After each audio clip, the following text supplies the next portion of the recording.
Welcome to the Synergy podcast, the space where we redefine how we move, heal, and experience our bodies. My name is Arianna Montanari. I am a yoga synergy teacher, a soap maker, and a beekeeper. I'm an advocate for a pain-free and desire-driven life. Life does not need to be about suffering and working hard.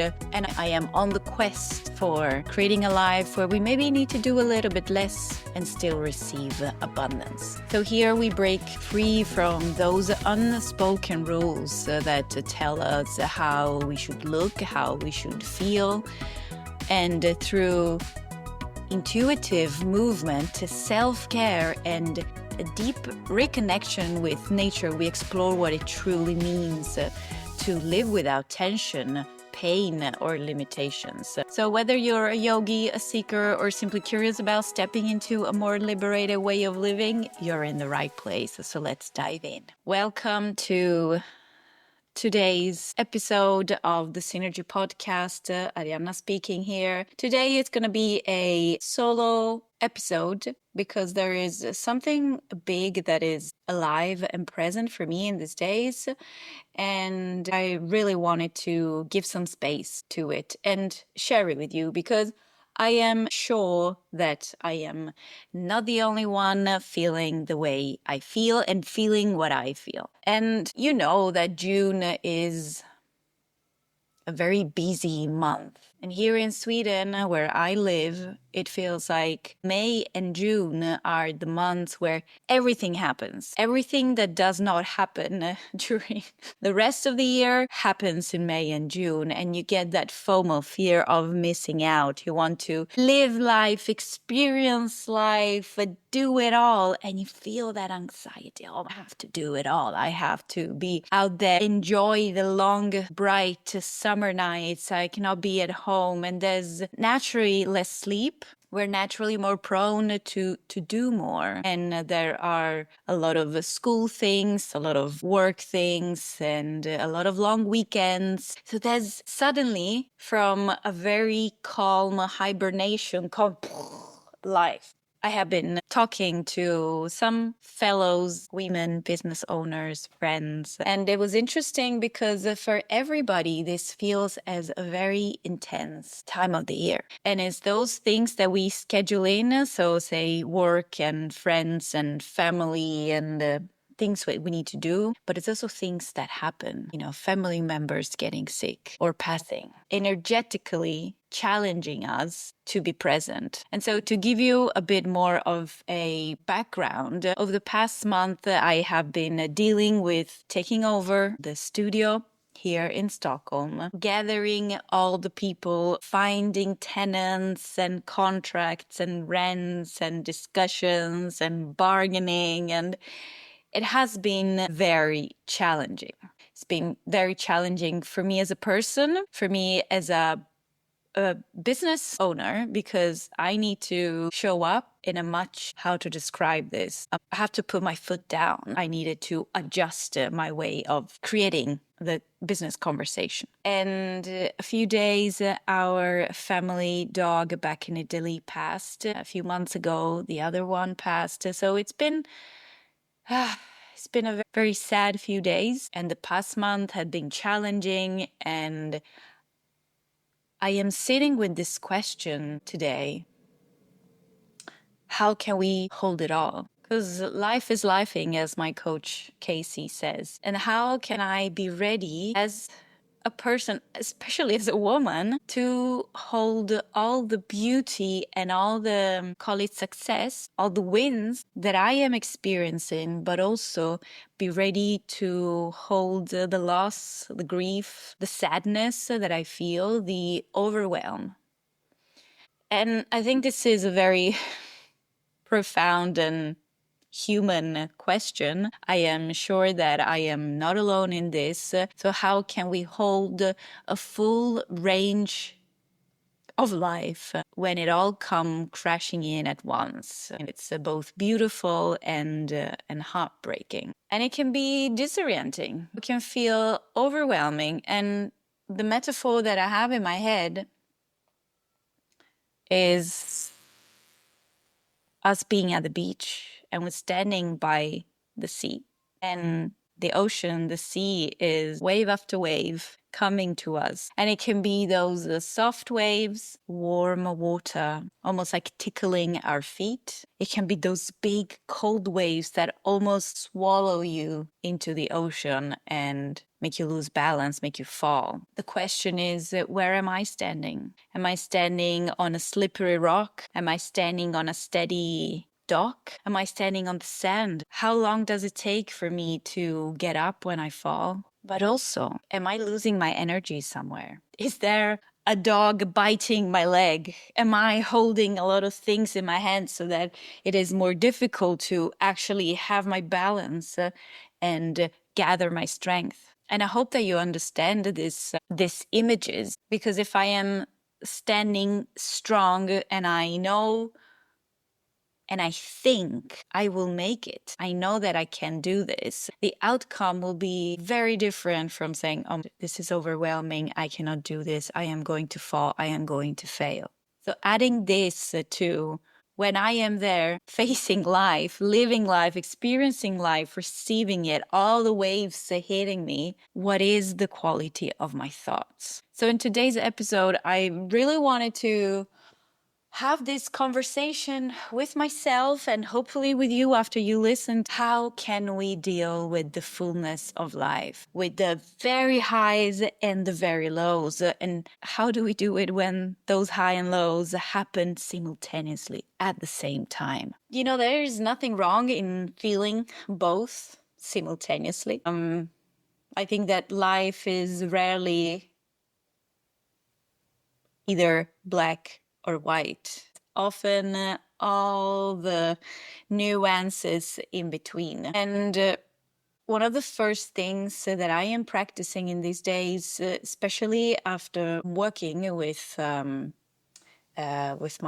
coach, we work a lot with embodiment and really feeling present in what's alive for us. And before we go deeper into this, I know that this sounds like something you will never do, that will never work, that you will never have time for this. And it is such a small thing. But when you're feeling all the things, to actually take even just 1 minute, okay, and sit or stand at home or out in nature, by the way, even better, and feel it. This is an exercise that I often do with my clients. What's alive for you now? And close your eyes, find a comfortable position where you can actually relax. Relax the abdomen, relaxing the shoulders, and really allow whatever is alive for you right now to almost like bloom. I visualize this flower just opening up and blooming and taking up space. Often when we feel this overwhelm, we want to hide it under the rug. We want to forget about it. We want to forget about it so that it will hopefully dissolve if we wait long enough. But the truth is that often it doesn't, and it might not be current anymore so that we move on, but in my experience, that will always come back. And so when we're feeling all the feelings, just the fact of sitting down and allowing every emotion, every thought to be seen, felt, and heard, even named. I am feeling this, okay? I am feeling anxiety. I am feeling sadness. I am feeling joy. I am feeling pride. And all of these can coexist. And it is important not to label them negative and positive, right? We often do this. I'm sad. Oh, I don't want to feel sad. I'm happy. Yes, I want more of this. And so naturally, chemically in our bodies, of course, we're more prone to feel the joy and that type of hormones. But truth is that both coexist and there is no good or bad. And once we allow all the emotions or feelings or ideas or experiences have a seat at the table in the spotlight, the next step could be to journal or even voice notes. So you take your journal, you take your favorite pen, you can have your rituals and you just write down, and it can be at nighttime. I know that some of you have a hard time sleeping because you wake up in the middle of the night and then you start thinking, oh, about all the thousand things that you have to do, we have to think about and solve and fix, and then ciao ciao, sleeping. It's a long way to morning, and then you know that the day after you'll be tired. So right, and it might help partially at the beginning, but the more you bring in this routine, the more it would help, because by writing, you are basically downloading your thoughts, your worry on paper. Same thing with the open tabs, like when you have those thousand thoughts, and I think it's especially us women, because we are, they're nurturing beings, and we see so many things. We see the reality around us on so many layers, both the practical needs, the logistics, the emotional needs of ourselves, but also the people around us. And so it's not just, oh, okay, I'm going to go to work and then I'm going to come back home. It's going to be more in the line, okay, I wake up and I have to prepare breakfast. I have to empty the dishwasher. I have to clean the kitchen, and then I have to get ready, and then we have to do this, and then I have to tank up the car. We get to work, and then I have to send this SMS. And then after I'm done, you need to do this and then do the grocery. Oh my goodness. So write it down. Have a little session with yourself. And something that I have started doing, always on a tip by my Casey, take a paper like a notebook and just do a brain dump, so-called. So you take your pen and you just write everything that is on your mind. I need to do this, this, this, this.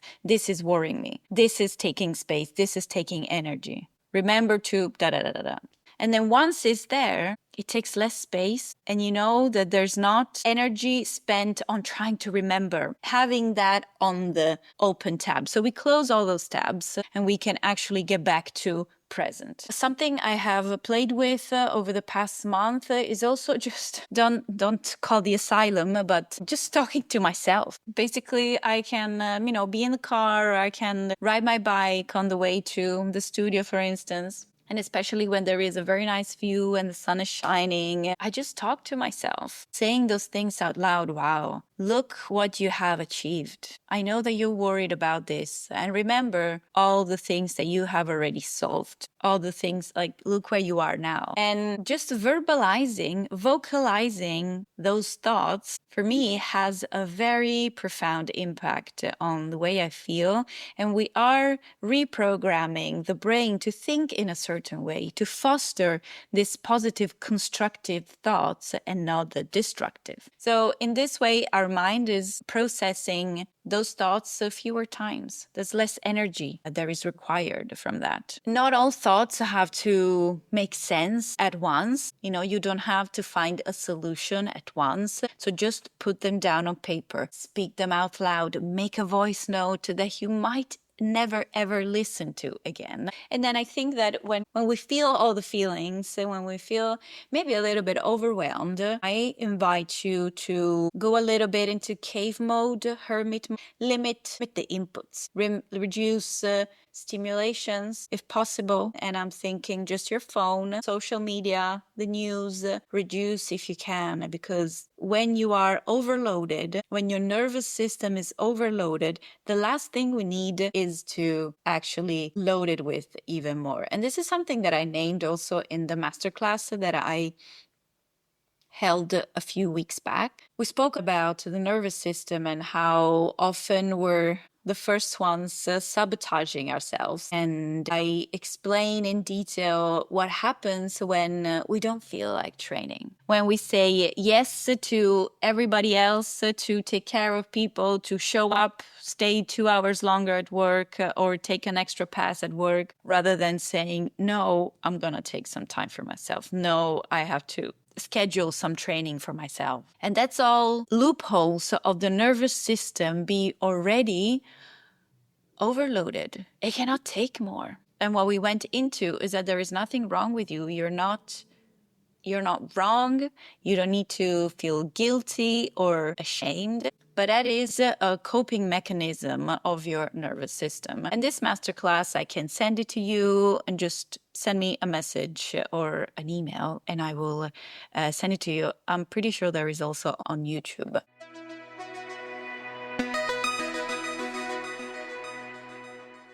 Going back to what to do when it's June and life is happening, I think we need to also tend to the body, right? We have spoken about stopping, naming what we're feeling, allow what we're feeling to be seen and felt and heard. Maybe write it down, say it out loud. But then the body, what happens? And if you keep in mind that emotions are processed physically, all right, as much as cognitively, feelings that are not, to say, mentally digested, okay, that we let go, they get stuck in the body. And they can affect our breathing, they can affect our digestion, they can affect our hormonal levels, how intense the next PMS is going to be. This month's PMS for me was terrible. So you really feel that when there is a lot of pressure, your body will respond. And so it can be so that after you have sat down to journal about what you're feeling, you just notice where in the body you feel, where in the body you feel extra tension. Where are you tensing? Is it the jaw, the neck, the shoulders? Are you pulling in your belly? Are you slouching? Or, are you relaxed, and are you with an open posture, open throat? And you might want to shake. You might want to expand and breathe into that area that feels tense. You might want to put on your favorite song, or a song that evokes certain states in you, and you might want to dance. You might want to scream. And I know that screaming is, it's not easy. Okay, it's not easy to scream. It's like, no, I'm not going to scream. I'm not going to make so much noise because there's a lot of shame around it, right? So a little tip, you could have like a pillow and scream into it. I promise it feels weird just for the first 2 seconds, and then there is this rage coming out, and then you just want to do it again. Or could be in the car. Nobody will hear you, but be safe. When you're parked somewhere and nobody's around, have a little scream. So let it out, and then create space to rest, sleep, drink water. So these are also tools for emotional regulation. Something else that could help is also to spend time in nature. And it's connected also to reducing the amount of inputs that we have around us. And if, you work from home and you feel that you're climbing up the walls and you feel like, I need to get out, well, get out. Take a little break and go out, take a walk in nature. Touch, go and have a dip in the sea, at the lake, find in stillness, sit on the ground, go and work in your garden or on the balcony, put your hands on the soil. So these are all actions that recalibrate our nervous system. You can even do a mindful 1-2 minutes of just closing your eyes like we did earlier and breathe, relaxing the abdomen and breathing into your abdomen. And something that I found very grounding is that once you found the belly breath, so breathing into your abdomen, see if you can breathe even lower down towards your legs and towards your feet. And maybe from there, even deeper from the feet, to visualize like roots growing in the soil and anchoring, grounding yourself down. And then from there, breathe in and gather all the energy from your roots and bring that energy up all the way through your body, legs, abdomen, chest, neck, and all the way to the crown of the head. These are exercises that really ground our nervous system. Once you have done the work within, and I'm by no means saying that this is easy, the biggest piece here is to make it happen, to take the decision to actually sit down and write on a piece of paper. So the biggest obstacle is the decision making, to say, okay, let's do this. Talk to someone, ask for help, and it can be your partner, a friend, just like a trusted presence, a trusted person. Reach out a hand. And I know that there is also, it's not easy to receive. It's not easy to ask for help, but sometimes we need to be witnessed. You're not asking the other person to find a solution for you. Remember, this often happens, I think, when we talk to our partners, male partners I'm referring to. They want to find a solution. No, sometimes we just need to be just heard, witnessed, just hear what I have to say. And then after you have said it, it feels better already. All these practices over time will build balance. It's not necessarily just standing still. I say this in my classes. Balance is not just, leg, foot on the ground, head towards the ceiling, arms out, and that's your balance, staying still. Balance is also about oscillation. Balance is about losing balance, trying all the different directions, but still trying to stand on one foot. So it doesn't matter the shape, but in balance, a movement can still happen. Sometimes it's about losing balance, falling,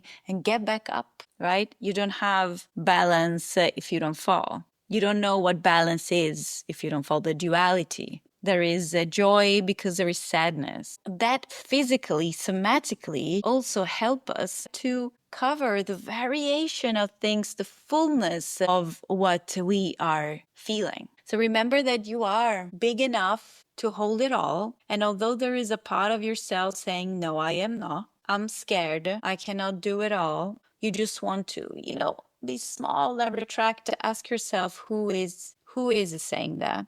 Who is scared? And what are you scared for? And ask yourself, how much are you ready to feel it all? How much are you ready to receive? Because you're not broken for feeling overwhelmed.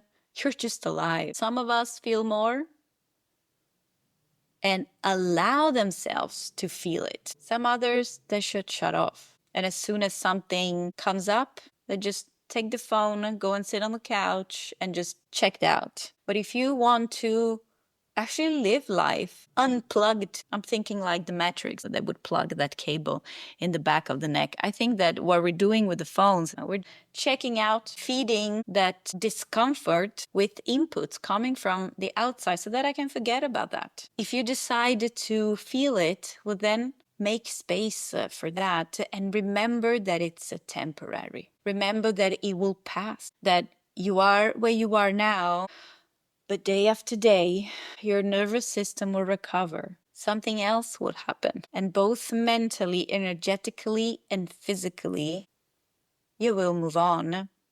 Probably stronger and probably with a better understanding of where you are and what you can hold. Because I think that's the biggest fear that we have, of not being able to hold it all.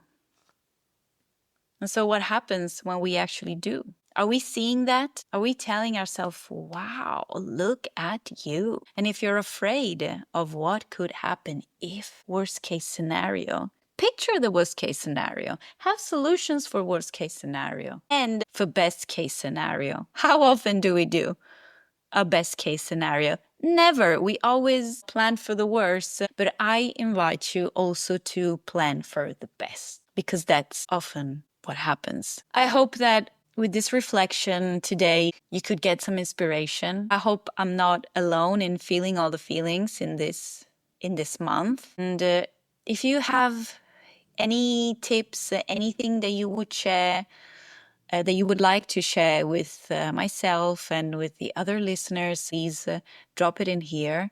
I am very glad that you were here and listened to this whole conversation. And that's a wrap for today's episode of the Synergy Podcast. Share it, leave a review, or connect with me on Instagram, for instance. It's at Mielestrega. And if you're ready to go deeper, check out my yoga offerings, both group online, group at the yoga studio here in Stockholm, and then one-to-one online. And in October, I'm holding a retreat, a yoga retreat in the heart of Tuscany, and it will be amazing to gather you with the rest of the tribe. Remember, your body is yours. You own your emotions, and do not allow anybody to tell you that what you're feeling is wrong.